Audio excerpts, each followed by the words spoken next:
அனைவருக்கும் வணக்கம். என் லைஃப்பில் இந்த மாதிரி ஒரு பெயின்ஃபுல்லான ஒரு சுச்சுவேஷனை நான் ஃபேஸ் பண்ணதே கிடையாது. மனசு முழுக்க வலி வலி மட்டும்தான். இந்த சுற்றுப்பயணத்தில் என்னென்ன மக்கள் பார்க்க வராங்க, அதுக்கு ஒரே ஒரு காரணம் தான் அவங்க என் மேலே வச்சிருக்கிற அன்பும் பாசம்.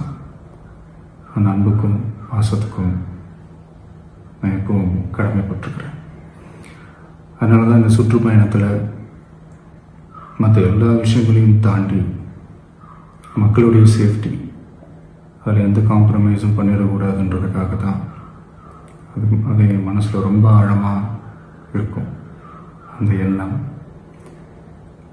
அதனால தான் இந்த அரசியல் காரணங்கள் எல்லாத்தையும் தவிர்த்துட்டு ஒதுக்கி வச்சுட்டு மக்களுடைய சேஃப்டி மட்டும் மைண்டில் வச்சுக்கிட்டு அதுக்கான இடங்களை சூஸ் பண்ணுறது, அதுக்கான இடங்களை பார்த்து பர்மிஷன் கேட்குறது, போலீஸ் டிபார்ட்மெண்ட்டில் அதை ரிக்வெஸ்ட் பண்ணி கேட்போம்.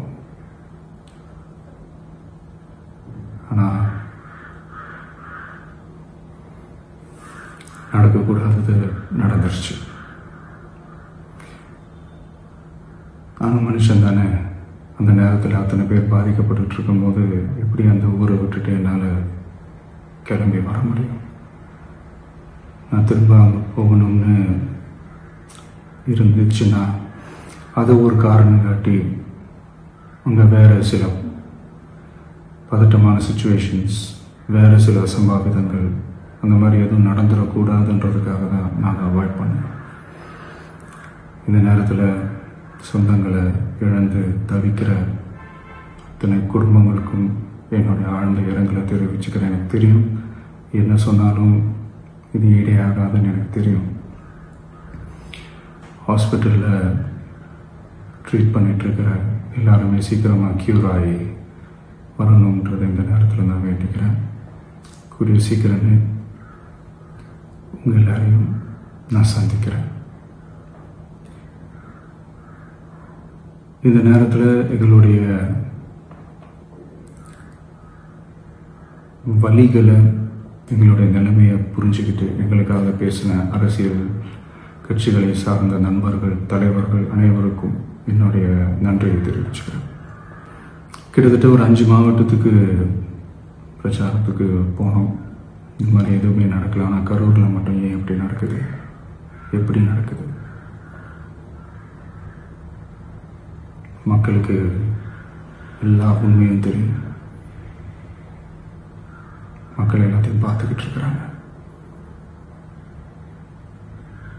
கரூரை சேர்ந்த அந்த மக்கள் அந்த உண்மையெல்லாம் வெளியில் சொல்லும்போது எனக்கு கடவுளே நேரில் வந்து இறங்கி அந்த உண்மைகள்லாம் சொல்கிற மாதிரி எனக்கு தோணுச்சு. சீக்கிரமே எல்லா உண்மைகளும் வெளியில் வரும்.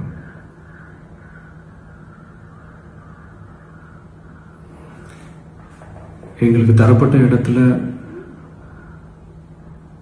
நாங்கள் போய் அந்த ஸ்பாட்டில் நின்று நாங்கள் பேசிட்டோம். அதை தாண்டி எந்த தவறும் எங்கள் சைடில் நாங்கள் எதுவும் செய்யலை. பட் இருந்தாலும் எங்கள் கட்சியை சேர்ந்த நிர்வாகிகள், தோழர்கள் மேலே எஃப்ஐஆர், அது மட்டும் இல்லை சோஷியல் மீடியாவை சேர்ந்த நண்பர்கள், தோழர்கள் அவங்க மேலே எஃப்ஐஆர்லாம் போட்டு இப்போ பிடிச்சிக்கிட்டு இருக்கிறாங்க.